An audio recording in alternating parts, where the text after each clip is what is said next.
అస్సలాము అలైకుం వరహమతుల్లాహి వబరకాతుహు. వీక్షక మహాశయులందరికీ స్వాగతం, సుస్వాగతం. మన భారతదేశంలోని అనేక మంది ప్రజలు భిన్న విశ్వాసాలు, భిన్న సంస్కృతుల్లో ఉంటూ అన్యోన్యంగా, ఐకమత్యంగా, కలిసిమెలిసి జీవిస్తూ ప్రపంచానికి ఉన్నతమైనటువంటి ఆదర్శ నమూనాను అందజేస్తూ ఉన్నారు. మన భారతదేశంలో హైందవ సోదరులు ఆవుని ప్రధానంగా ఆరాధిస్తున్నారు మరియు దాన్ని పవిత్రంగా కూడా భావిస్తున్నారు. అలాంటి తరుణంలో భారతదేశపు ముస్లిం సోదరులు బక్రీద్ పండుగ సందర్భంగా ఆవుని గనక బలిచినట్లయితే హైందవ సోదరుల మనోభావాలు దెబ్బతీసినట్లవుతుంది. తద్వారా మనస్పర్ధలు ఏర్పడి మత ఘర్షణలు కూడా దారితీసేటువంటి ప్రమాదం లేకపోలేదు. ఇది కూడా ఒక పెద్ద ఉపద్రవంగా మారేటువంటి అవకాశం కూడా ఉంటుంది. కాబట్టి ముస్లింలు ఈ విషయంలో వివేకంగా ఆలోచించి ఆవుకు బదులుగా మేక, గొర్రె, పొట్టేరును కుర్బానీగా ఇస్తే ఏ సమస్య ఉండదు. ఉపద్రవం అనేది హత్య కన్నా చాలా ప్రమాదకరమైనటువంటిది. హత్య చేస్తే ఒకరు లేదా ఇద్దరు చనిపోతారు, కానీ ఉపద్రవం వల్ల చాలామంది బలి అయ్యేటువంటి అవకాశం ఉంటుంది. మన భారతదేశంలో గోహత్య అనేది ఒక పెద్ద ఉపద్రవంగా నేటి కాలంలో మారిపోయింది. కాబట్టి ముస్లింలు వివేకంగా ఆలోచిస్తూ గోవుకు బదులుగా గొర్రె, మేక, పొట్టేలును బలిగా ఇవ్వడమే సమంజసమైనటువంటి విషయంగా తెలుస్తుంది.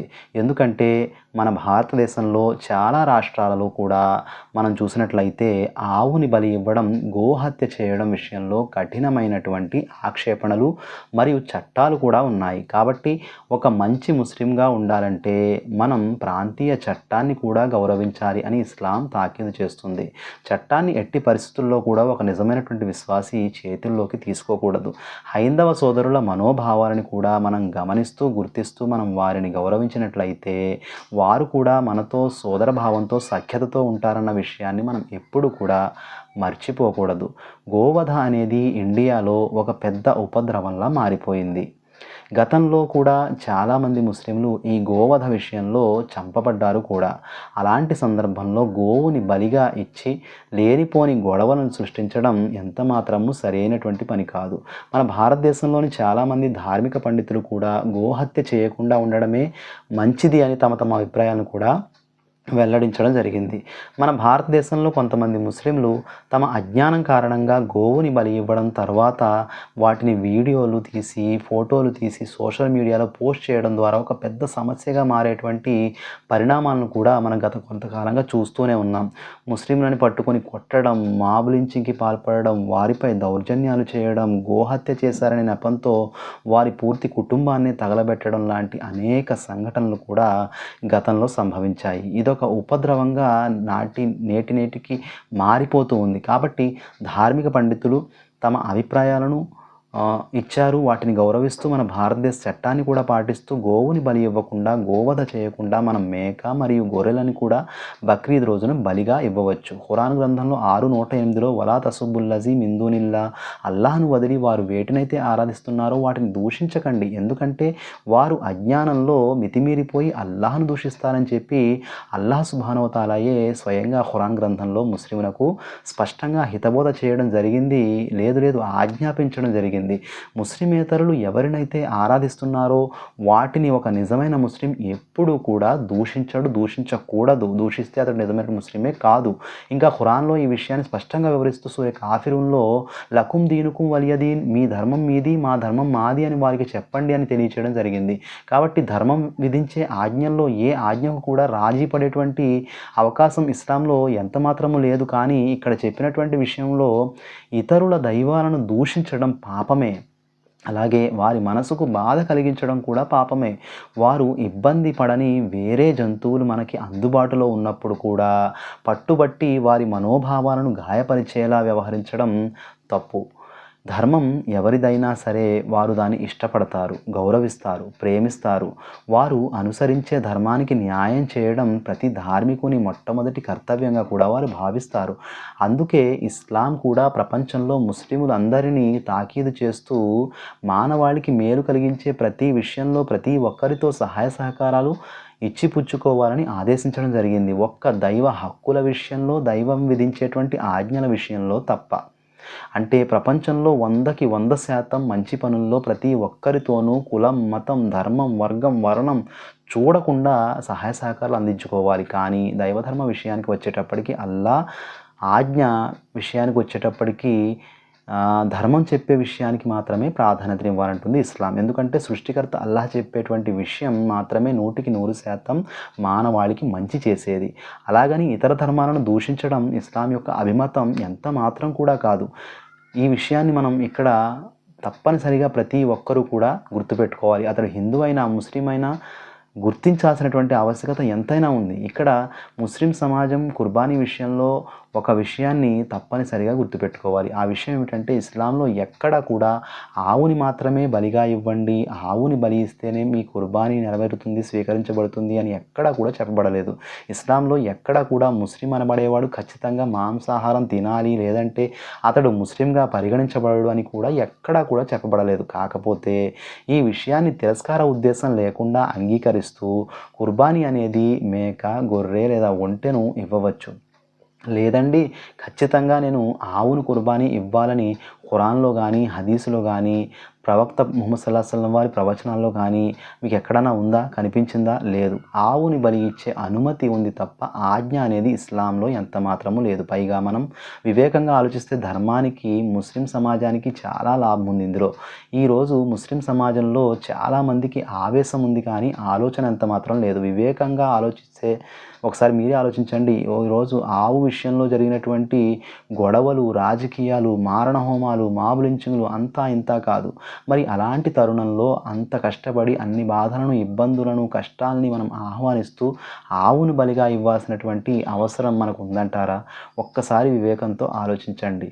ఆవుని కుర్బానీగా ఇవ్వడం వల్ల ఒక పెద్ద ఉపద్రవం సంభవించేటువంటి ప్రమాదం ఉన్నప్పుడు ముందు మనం ఆ ఉపద్రవానికి దూరంగా ఉండేటువంటి ప్రయత్నం చేయాలి. దాన్ని ఆపేటువంటి ప్రయత్నం పూర్తిగా చేయాలి. గతంలో మనం చూసాం, బక్రీద్ సందర్భంగా ముస్లిం వ్యాపారస్తులు, ముస్లిం వ్యక్తులు ఎవరైతే తమ వాహనాలలో ఆవులను తరలిస్తున్నారో చెక్ పోస్టుల దగ్గర వారిని పట్టుకొని వారిపై దాడి చేసి వారిని చితకబాది కొన్ని సందర్భాల్లో వారిని చంపేసినటువంటి సంఘటనలు కూడా మనకు కనబడతాయి. మరి ఇలాంటి తరుణంలో షరియత్ మనకు ఏమని బోధిస్తుంది? అబూ సయీద్ ఖుద్రీ రజియల్లాహు తాలా అన్హు వారి ఉల్లేఖనం ప్రకారంగా ప్రవక్త ముహమ్మద్ సల్లల్లాహు అలైహి వసల్లం వారు ఈ విధంగా తెలియచేయడం జరిగింది. మిమ్మల్ని మీరు నష్టపరుచుకోకండి, ఇతరులను కూడా మీరు నష్టపరచకండి అని ప్రవక్త ముహమ్మద్ సల్లల్లాహు అలైహి వసల్లం వారు ఈ విధంగా స్పష్టంగా తెలియజేశారు. కాబట్టి గోహత్య అనేది పూర్తి ముస్లిం సమాజానికి నష్టం కలిగించేటువంటి అంశం కాబట్టి ఈ విషయం జోలికి పోకుండా దూరంగా ఉండడమే ఉత్తమమైనటువంటి విషయమని నా అభిప్రాయం. కుర్బానీ అనేది ఆవు మాత్రమే ఇవ్వాలని ఎక్కడా కూడా చెప్పబడలేదు. వేరే ఆప్షన్ కూడా ఈరోజు మన వద్ద ఉంది. ఈ ఉపద్రవాన్ని ఆపడానికి మరీ ముఖ్యంగా ముస్లింలు తమ ధర్మాన్ని, తమ విశ్వాసాల్ని, తమ ప్రాణాల్ని, తమ పిల్లల యొక్క భవిష్యత్తును, అలాగే తమ యొక్క ఆస్తిపాస్తుల్ని కాపాడుకోవాలి అన్న విషయాన్ని కూడా మీరు మర్చిపోకూడదు.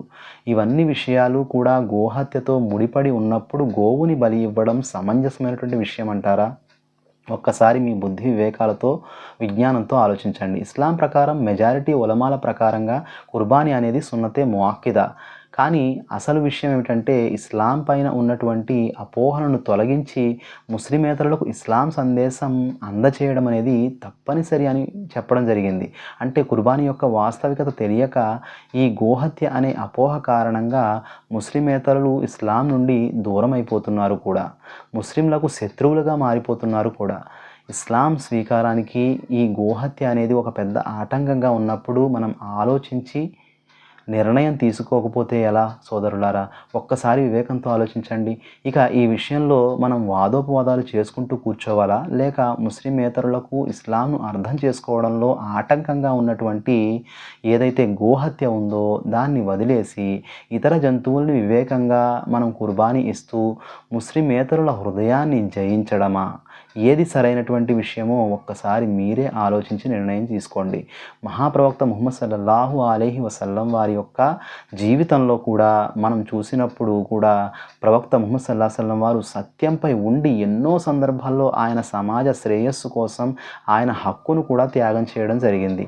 శాంతి భద్రతలను కాపాడే విషయంలో హుదైబియా ఒప్పందం అనేది ఓ గొప్ప నిదర్శనంగా మనకి ప్రవక్త సల్లల్లాహు అలైహి వసల్లం జీవితంలో కనిపిస్తుంది.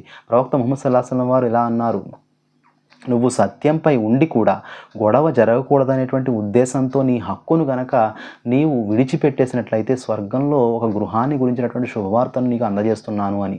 అంటే దీని అర్థం హక్కు మన వైపు ఉన్నప్పటికీ గొడవలను దూరంగా ఉంచడం కోసం త్యాగం చేయడం ఒక ఉత్తమ సత్కార్యంగా చెప్పడం జరిగింది. ప్రవక్త ముహమ్మద్ సల్లల్లాహు అలైహి వసల్లం వారు అనేక సందర్భాల్లో ఆయన సత్యంపై ఉన్నప్పుడు కూడా శాంతి భద్రతలను కాపాడడానికి ఎన్నో సందర్భాల్లో ఆయన కాంప్రమైజ్ అయినట్లు సీరత్లో మనకు కనిపిస్తుంది, ప్రవక్త జీవితంలో కనిపిస్తుంది. మరి అలాంటప్పుడు ఇక్కడ లేదండి, ఇస్లాంలో అయితే ఆవుని బలి ఇచ్చే అనుమతి ఉంది కదా, మేము ఖచ్చితంగా ఇస్తాం అని అనడం ఒక మూర్ఖత్వం తప్ప మరేమీ కూడా కాదు. మన భారతదేశంలో ఎవరితోనైతే మనం సహవాసం చేస్తున్నామో మన చుట్టుప్రక్కల ఉంటున్నటువంటి మెజారిటీ వ్యక్తులు ఎవరంటే వారు హైందవ సోదరులు. ఆ హైందవ సోదరులు ఆవుని దైవంగా ఆరాధిస్తున్నారు, పవిత్రంగా భావిస్తున్నారు. అది సత్యమా అసత్యమా తరువాతి విషయం.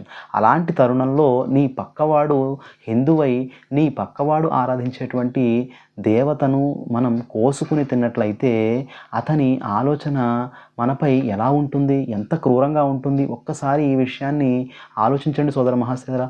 ఆ అల్లాహ్ సుబ్హానహు వ తఆలా ఖురాన్లో కూడా సూరే బకరాలో ఈ విషయాన్ని తెలియజేశాడు. లా యుకల్లిఫుల్లాహు నఫ్సన్ ఇల్లా ఉస్సహా. అల్లాహ్ సుబ్హానహు వ తఆలా ఎవరిపై కూడా తన శక్తికి మించినటువంటి భారాన్ని మోపలేదు అని. మన పరిధి మనం ఉన్న పరిస్థితుల్లో దానికి అనుగుణంగానే అల్లాహ్ మనల్ని ప్రశ్నిస్తాడు ప్రళయ దినాన. కాబట్టి ఈ విషయాన్ని చాలా జాగ్రత్తగా అర్థం చేసుకోవాల్సినటువంటి ఆవశ్యకత ఎంతైనా ఉంది.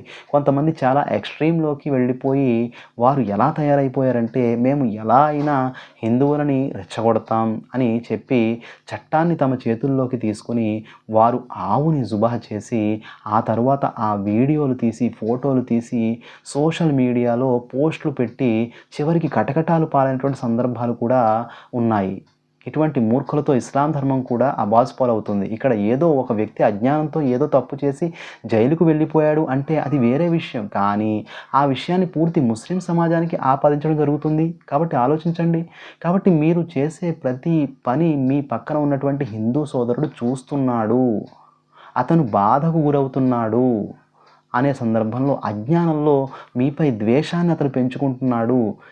ఈ విషయాన్ని మీరు మర్చిపోకండి. మన భారతదేశంలో సున్నితమైనటువంటి అంశం ఈరోజు గోహత్య. కాబట్టి ముస్లిమేతరులు హిందువులు ఆ యొక్క గోవుని తమ దేవతగా ఆరాధిస్తున్నారు, దేవుడిగా భావిస్తున్నారు. కాబట్టి వారి మనోభావాలను మనం కించపరచకుండా గౌరవించి మనం గోవుకి బదులుగా మేక, గొర్రె, ఒంటె దేనినైనా కుర్బానీ ఇచ్చినట్లయితే మన మనసు అర్థం చేసుకునేటువంటి మన మంచితనాన్ని వారు అర్థం చేసుకునేటువంటి అవకాశం ఉంటుంది. ఈ ఒక్క విషయం మాత్రమే కాదు, వేరే ఏ విషయాలు చెప్పినా వారు ప్రశాంతమైన మనసుతో సహృదయంతో విని ఆలోచించే పరిస్థితులు కూడా తప్పక ఏర్పడతాయి. తద్వారా మన భారతదేశంలో హిందూ ముస్లింలు తమ తమ ధర్మాలను ఆచరిస్తూనే వాటి పట్ల గౌరవం కలిగి కలిసికట్టుగా ఐకమత్యంగా పరమత సహనంలో భారతీయ సమైక్యతలో ప్రపంచానికి ఆదర్శవంతమైనటువంటి నమూనాగా ఉండేటువంటి అవకాశాలు తప్పగా ఏర్పడతాయి. కాబట్టి ఈ విషయాన్ని అర్థం చేసుకుంటారని నా ముస్లిం సమాజానికి నేను హృదయపూర్వకంగా మనవి చేసుకుంటున్నాను. తప్పక ఆలోచించండి. ఈ వీడియో ఇంతవరకు చూసినందుకు జజాకుముల్లాహు ఖైరన్ వ అహ్సనుల్ జజా. అస్సలాము అలైకుం వరహ్మతుల్లాహి వబరకాతుహు.